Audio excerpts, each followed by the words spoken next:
Well, I was born April 5th, 1921, and I've lived here all my life. So there's 7 generations that have lived here.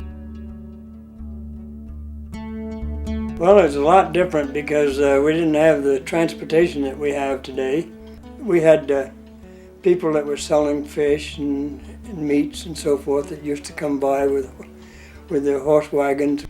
Years ago, you used to know everybody that lived in town, and nobody moved around like they do now. And now there's new people in town all the time, and people going and coming. And it's a whole different atmosphere because people go more, they do more things, they travel. Kind of interesting to get our first ride in a car. My dad's first car was an old Dodge with what we used to call monkey seats. They were little. The back seat had 2 little seats that would fold out, and we had 5 kids in the family, so we could all ride in the car. US 2 was the only east-west route in northern Vermont. Well, it was in the late 20s when they paved it, because it used to be awfully muddy out here. Of course, it used to be different out here before they built this road, but it was not built up the way it is now, and it used to get very muddy in the spring, but of course not very many people used cars back then in the 20s. Right here now, there's over 10,000 cars a day that go by here.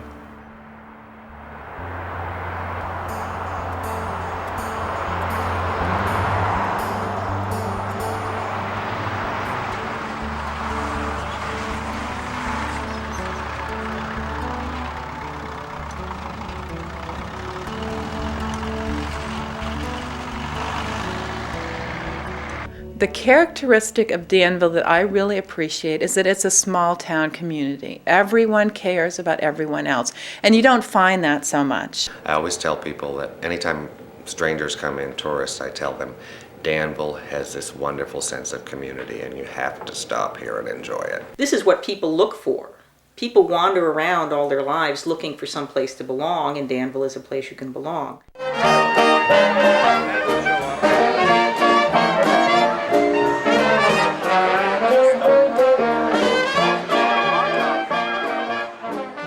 The main thing is that right now, the center of Danville is separated by Route 2. It's a hard road to cross as a pedestrian. When I try to use the crosswalk, and I always told my kids, because you're supposed to stop, for people waiting at the crosswalk, and I always told my kids, look at the license plate of the car. If it's not Vermont, they're not going to stop. It's very noisy. I mean, it's people come here and they sit outside for a while or something. They say, "Gosh, this is a noisy town." The traffic on this road has never bothered me. The road was here when I bought the place. So I just ignore it. I pay no attention to the traffic at all.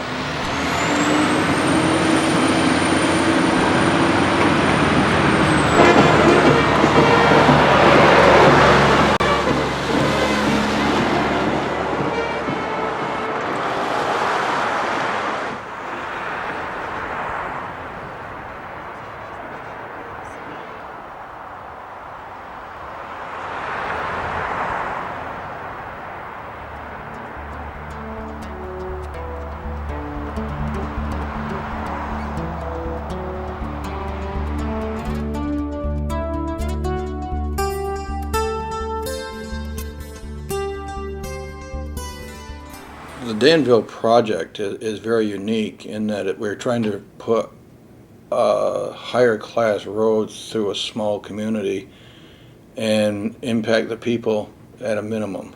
The challenge in Danville is you have a small village setting that's very compact, that's been there for 200-300 years, operating as its own entity. And we have this road that's grown up right through the middle of it, that's gotten bigger and wider, and more traffic has been going through that village.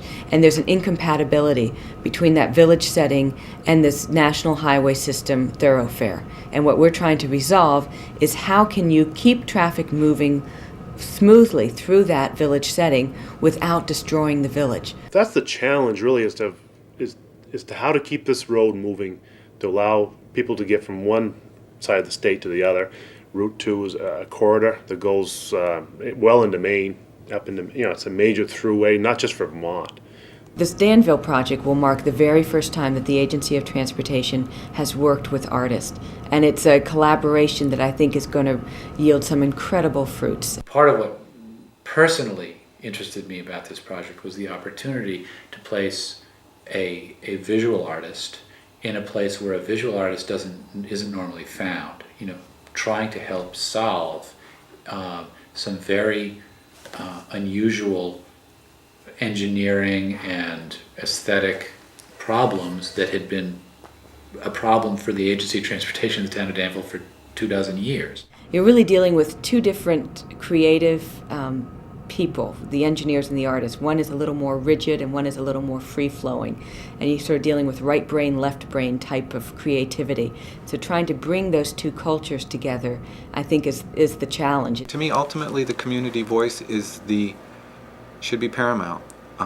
And the art in the project should be autochthonous. It should reflect the deeply held common values of the community, their vision of the landscape, and their sense of place.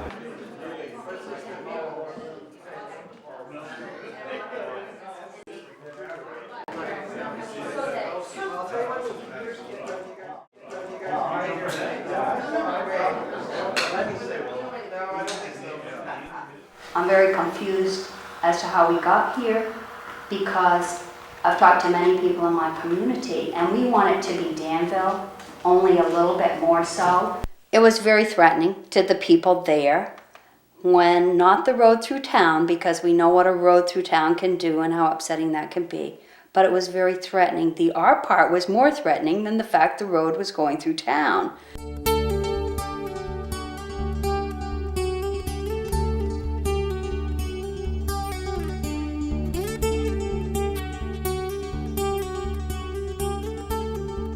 We had our local review committee look at all the slides and read all the materials from all of the artists. At first, it was uncomfortable for a lot of people. And I've seen an evolution already in just a few meetings that we've had with people, the engineers and also the folks on the local review committee, starting to understand that it's what's important to them that's going to get communicated to the artists, not the artist telling them what should be important.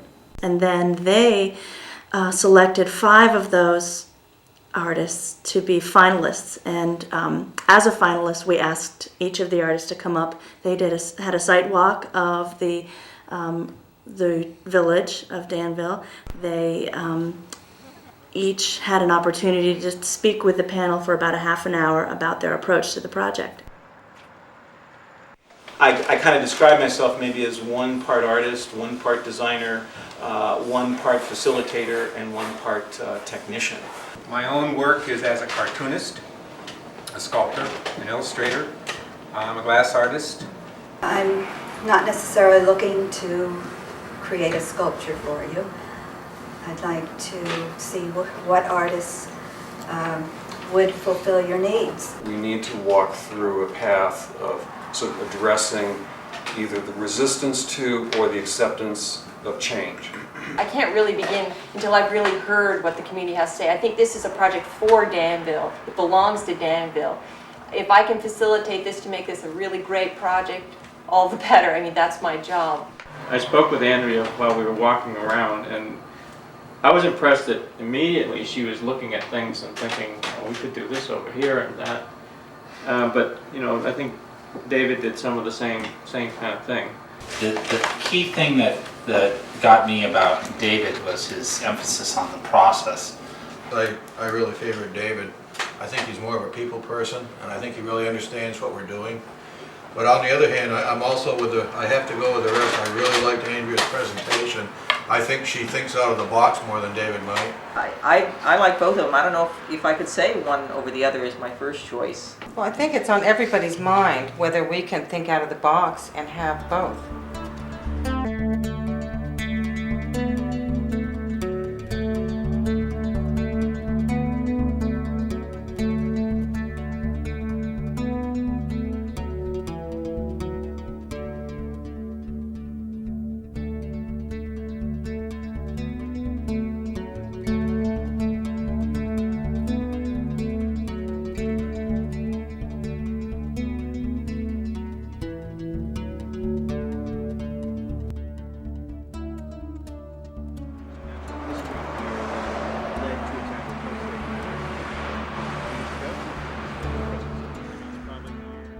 think walking into Danville for the first time is always a function of the highway. I was struck by the centrality, if not the dominance, of this highway in a traditional small-scale village such as Danville. Putting islands in allows people to just cross one lane at a time of the highway rather than two busy lanes of highway. So we have a island which then sets up a number of places where we can put crosswalks in that link one side of the street with the next. It's almost as if there's a ridge line going, through the center of town, and it slopes on one side and it slopes on the other. Well, here it slopes down through the green, and what we want to do is we want to try and just raise up this little bit and raise up this little bit, and that in itself will create a sense of edge.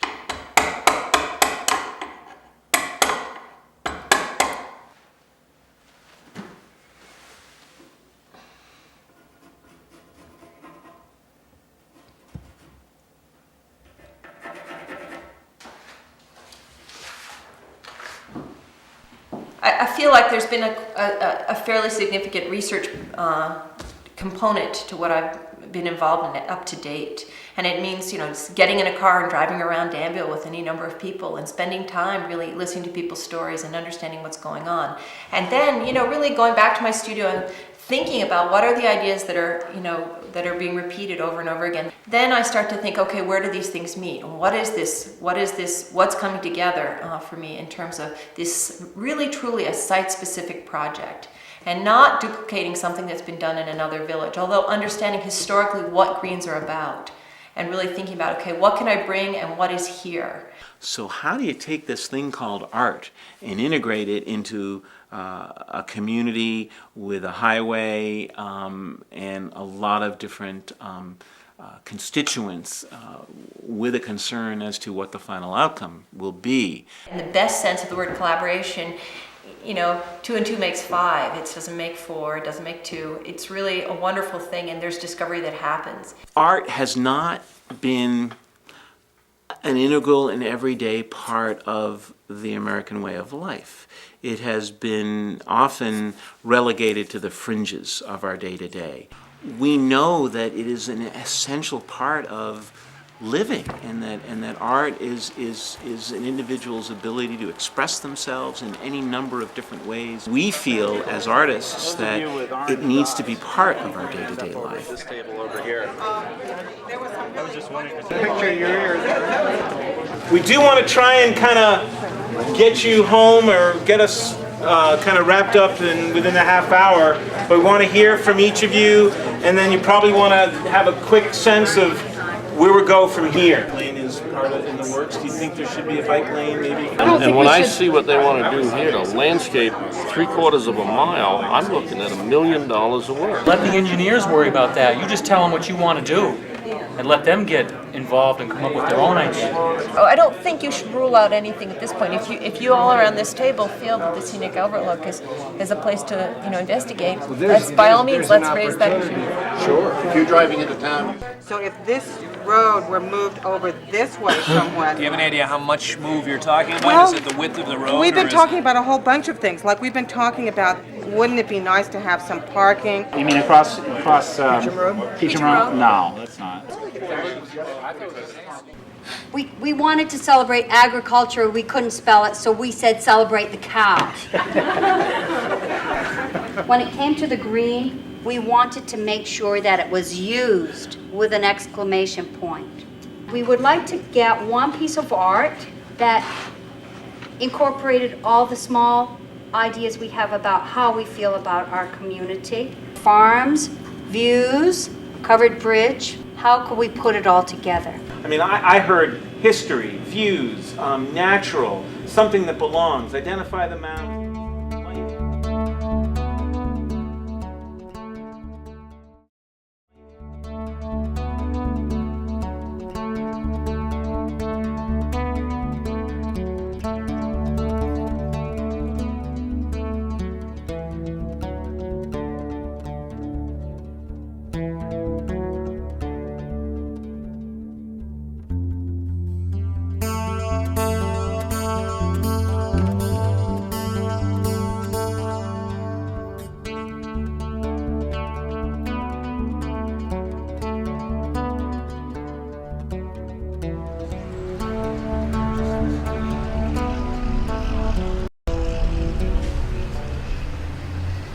if we can use this as the thermometer, my realization on seeing the prototype was that I would love to see it taper from the back. I think it's a little clunky. Each of us kind of went back to our studios and we agreed independently, I think, to come at it from our perspectives and create some designs and ideas, and we kind of each presented them to the community.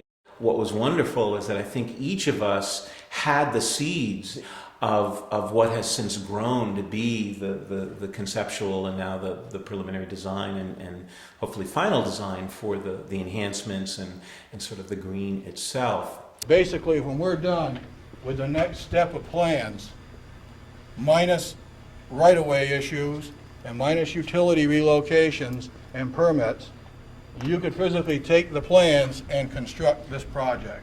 We made great lists of ideas that we had for this project. We didn't come with a fixed picture of what it was. So we took all those facts and then we made design drawings after design drawings, and we'd go to meetings and we'd have 5 different schemes for the same piece of the green.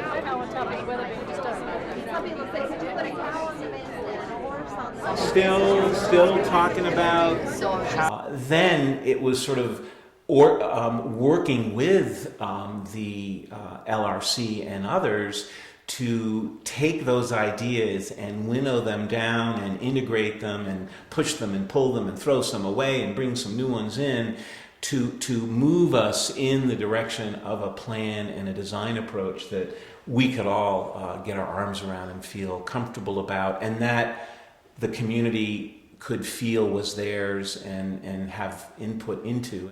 I've sort of categorized the enhancement part of this project into 3 different groups. On the one hand, we have what we're calling here this group. It's the east-west gateways.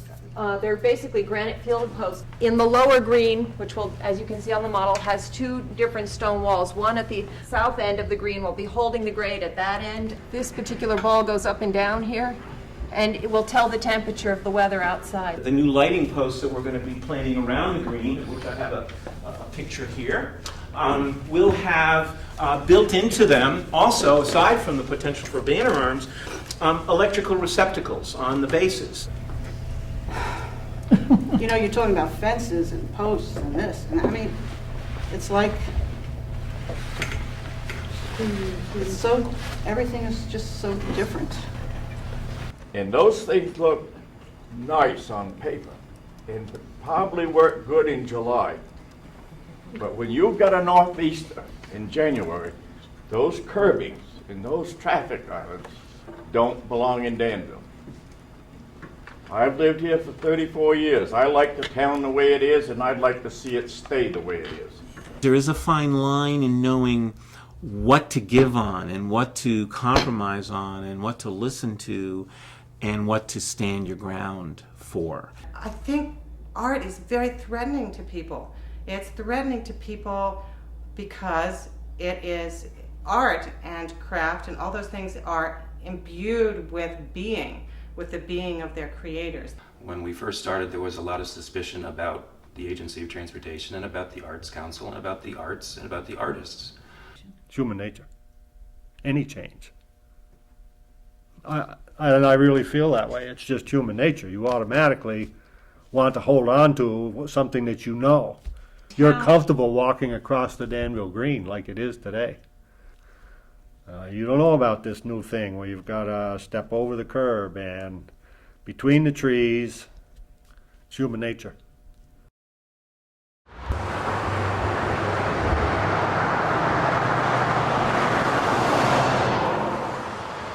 I do not want that oak tree taken down, and as far as I'm concerned, it won't be. The road is close enough to this house as it is. This town wouldn't be as pretty, you know, if everything, you know, all the houses sat right on Route 2. Right. That's what it would be if they made this any larger. If they build this highway, which they're going to do, I feel, and it's going to be a safer highway and a prettier highway and a manageable highway, then the tree has to go. And I feel bad about that. Not all change is necessarily a good thing for everybody. You have to look at reality, and That tree's in the road. That tree's in the right of way of the road. I think it's a matter of communicating the situation, listening to the other side, and it's my hunch that if the information is communicated to Martha and to her attorney, and if we listen to what they want, we are not as much at loggerheads as we think we are. It is more than just the tree. It includes the issues about sidewalk or no sidewalk. Nobody wants a sidewalk down there. I hear that too. And that's what I They don't hear, want a but do sidewalk. we I don't represent hear only that. the people that live here today, or do we have a further responsibility to other people who will live here or whom we want to live Not, here? maybe I don't know. I hear from people who want one down there, and it's particularly people with kids.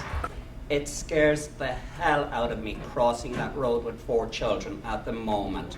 And I don't believe your traffic deterrents, as you've outlined them, are sufficient to slow people down. The more you bring the road up to people's doorsteps, the more you degrade the value, the more you marginalize the property, the more you run the risk that it gets converted into commercial space. You see all this, you know, and it does create problems. I mean, there's no doubt about it. I only hear, because of the people I know, the traditional community, I only hear negative comments over and over and over and over. Change is hard for everybody, and maybe it will, come out in the end, it'll be okay.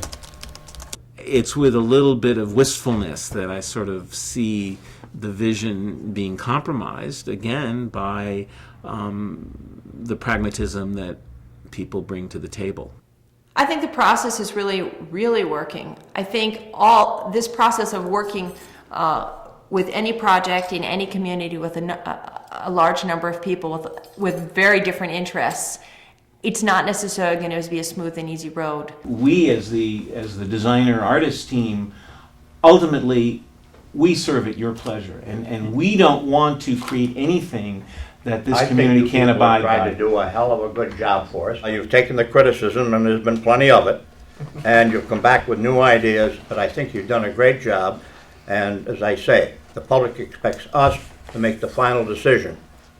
And I think we can do it. I think we pretty much have done it up to date. The test of time is allowed to permeate all aspects of this project because of the length of time that we have. So we can sit with something for a month, 2 months, 6 months, and really decide, is this really truly what we want for Danville?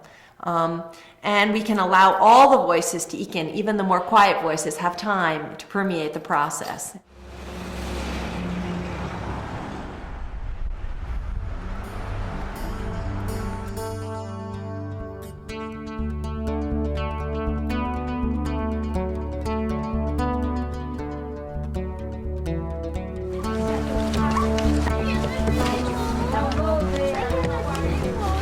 This is Mrs. Dole, and the tree is on her property, and that's why we come down and visit with her too, and I'd like her to know who you are. If you want about, like about as tall as you are. I think I can hug it.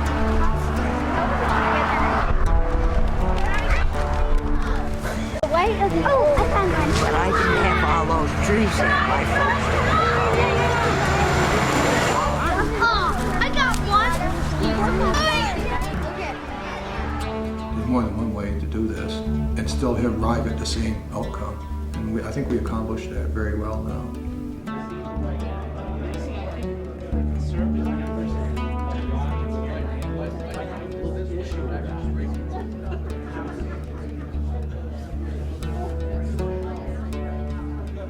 This could be your dream. You see the stone? You see the stone?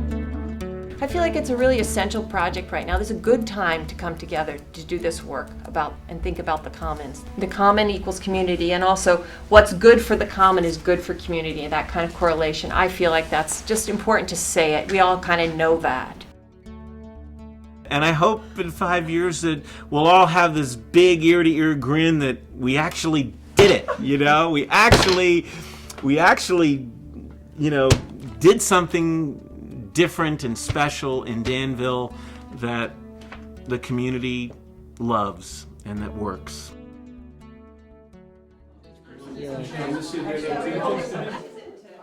Aside from aging dramatically, when I started, only one out of my 3 children were married. They're now all married, and I have 5 grandchildren.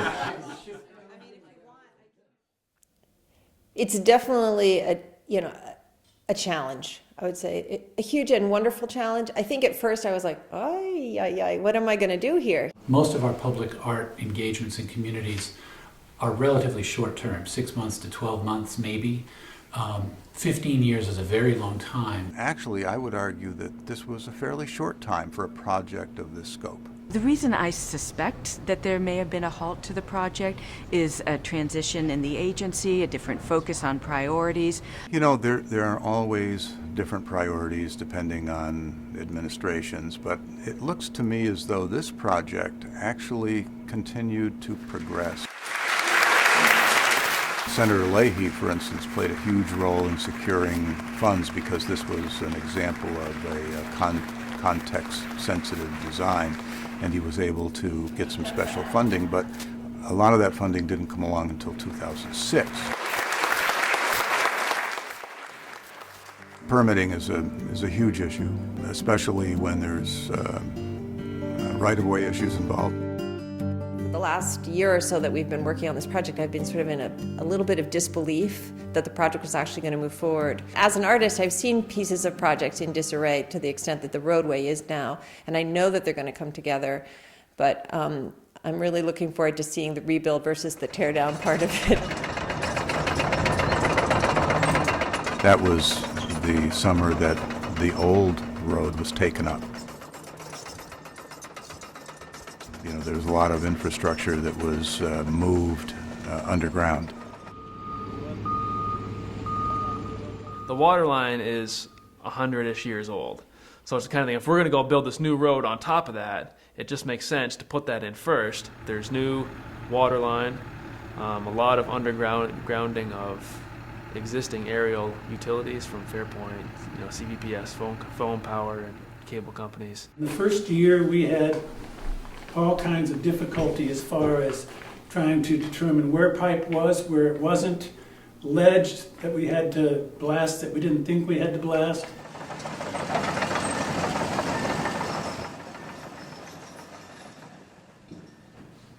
There was a lot of learning that happened, and our kids handled it beautifully. They handled the unexpected disruptions well. They got used to just being flexible and their schedule changing occasionally, and I think that's a really valuable skill. So, yeah, before the sidewalks were there, they would sort of figure it out on the shoulder or halfway in the street, and there was a lot of hairy moments. There were some benefits for us. I think kids enjoy learning about engineering and construction and earth moving, so we sort of had a live demonstration outside of our windows a lot of days, which was really fun. Teachers going out to recess might flag down a bulldozer operator, and he might answer some of the kids' questions. We were able to educate kids a lot about safety and boundaries and things like that.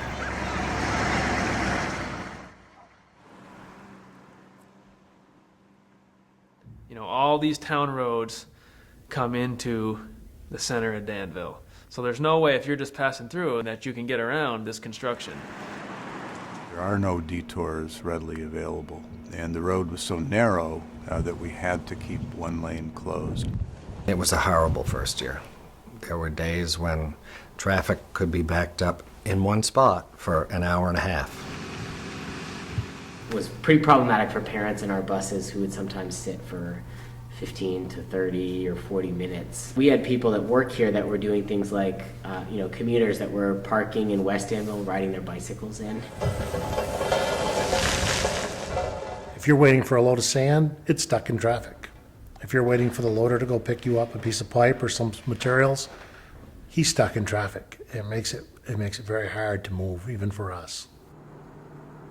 Definitely affected the creamery, because once people waited in traffic, they just kept going. They weren't going to stop in Danville. They would need to sit out here at the end of my driveway and wait so that they could get back onto Route 2 and wait some more. In fact, it was like kind of a joke. Don't go through Danville. They jackhammered right out in front here and chased away all of my rooms.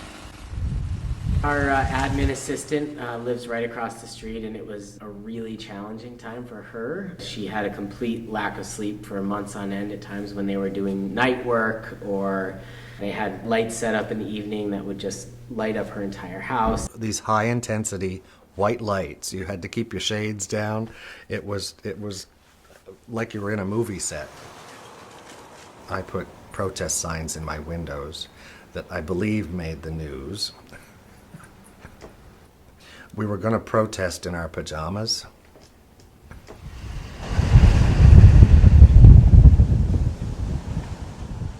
Construction activity is not stealth activity. It causes problems, it creates noise, it creates dust. And in Danville, because of the scope of that project and the fact that we're so deep in the ground and had so many different kinds of activity, it really was an exaggerated problem. And I know that a lot of people found it difficult to do business and live their day-to-day lives. To the businessman whose business is down 50% because of delays and people just going right through town, it's difficult. You work with them, you empathize with them, and you say it will get better. It did get better.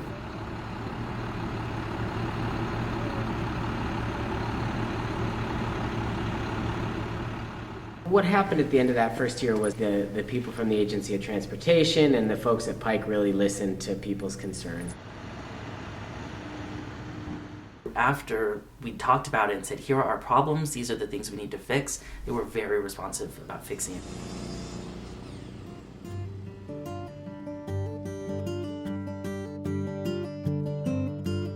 We needed something coming into Danville that would let people know this is a special place, that it's a pedestrian place, and that they needed to slow down, if not stop. What we want to do is we want to try and just raise up this. The intersections were redesigned. Total reconstruction with curbs and some medians. All of those things contribute to calming traffic. I had no idea the power of a stoplight.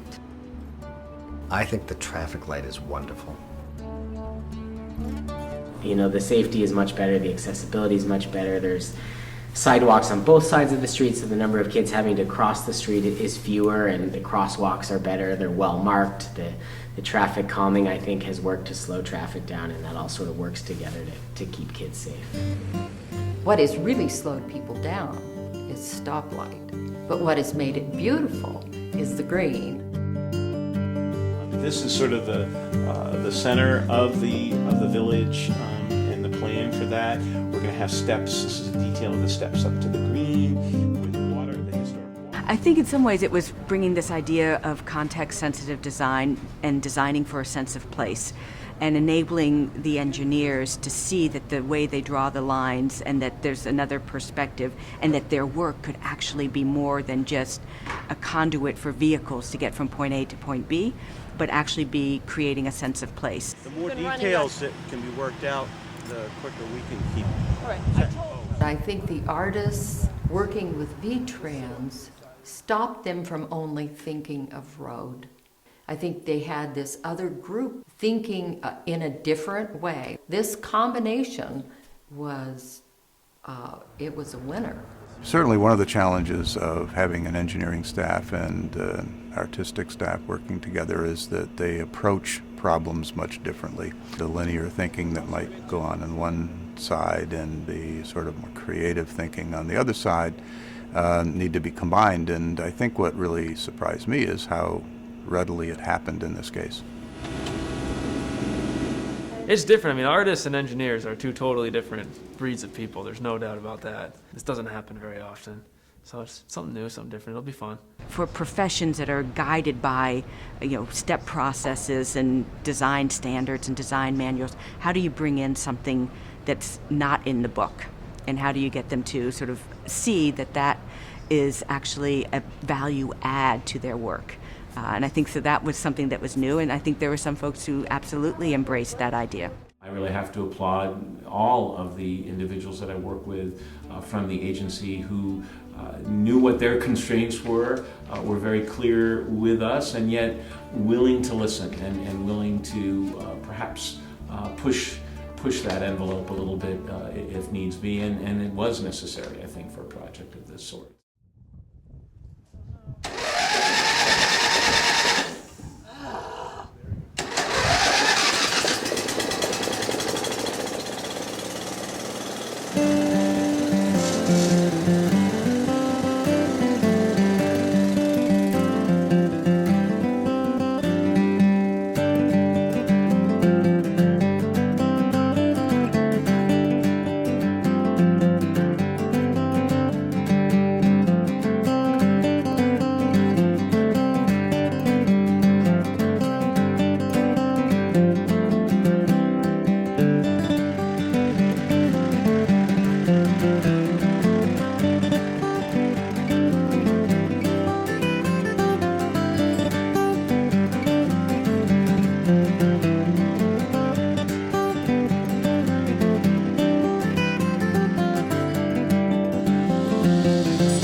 An engineer friend of mine who lives in Calais, he's pretty local, invented a one-of-a-kind contraption called a map maker. Through this very, very simple device that he's come with, you'll be able to determine the distance between yourself and the mountains that you're seeing, and you'll be able to tell the height of the mountains as well. So it's a very simple but very elegant measuring device, which will also sit on this platform.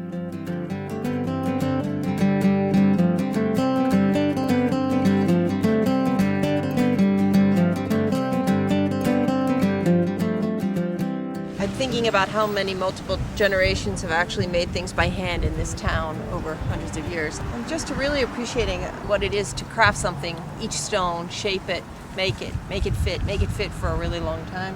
Is that how you see it? Yeah. It's been a fun project in that regard, because I've been working with the entire road project happening at the same time. They have amazing machines, and the guys who do it love their machines a lot, as they look, for example, at me using a hand cart to move a heavy stone.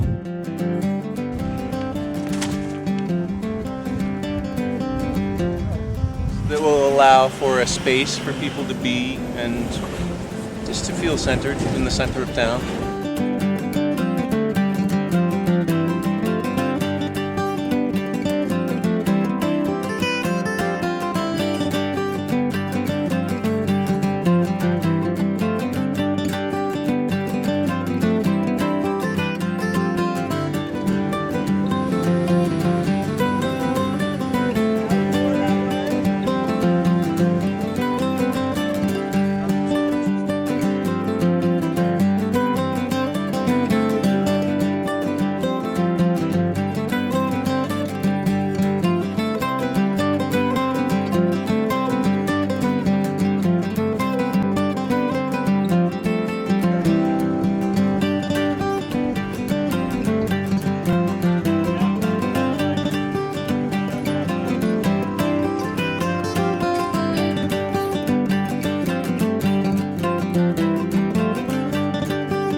which is really significant to all of us who live in Vermont.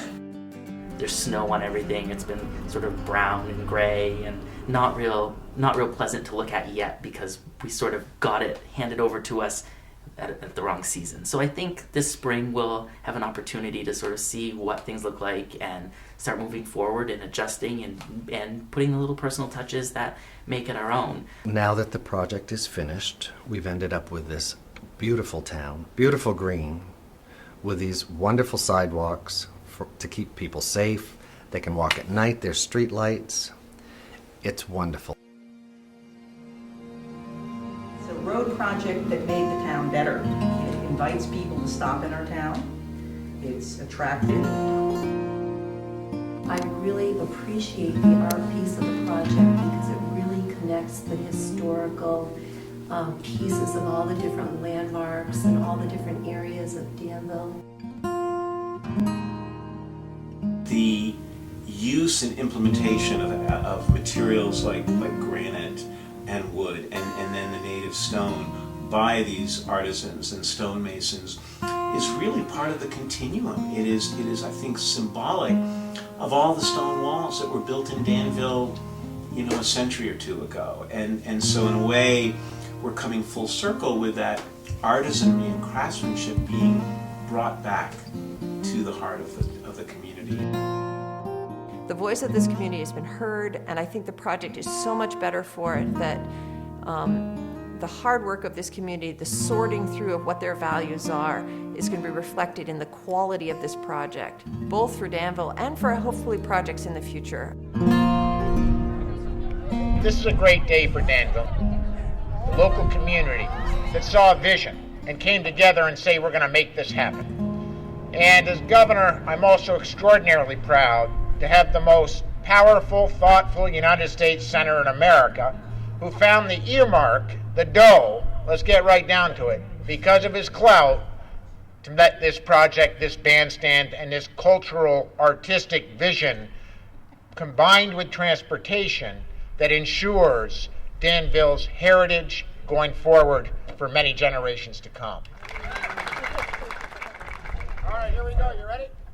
1, 2, 3. That's what I look forward to, is to see those trees in place and flourishing, to see the bandstand being used, to see children playing in the Danville Circle, to see the farmers market making use of the amphitheater and the spaces we've tried to create for that on the green. This is a project that begins and ends with the people of Danville. I'll be gone, my name won't be there. This is really ultimately about the community and the people who live there, and hopefully the joy and use they will get out of this park and this road and streetscape.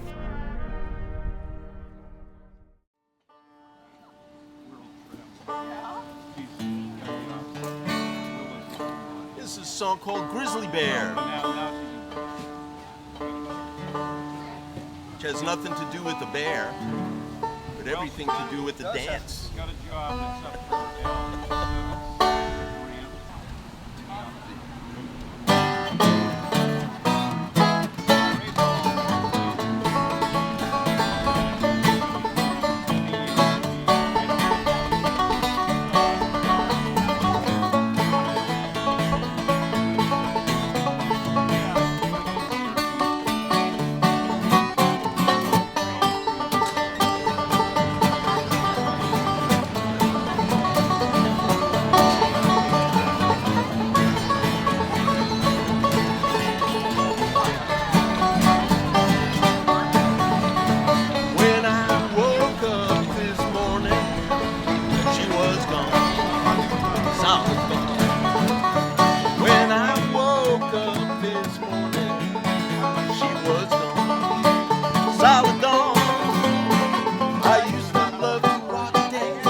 When I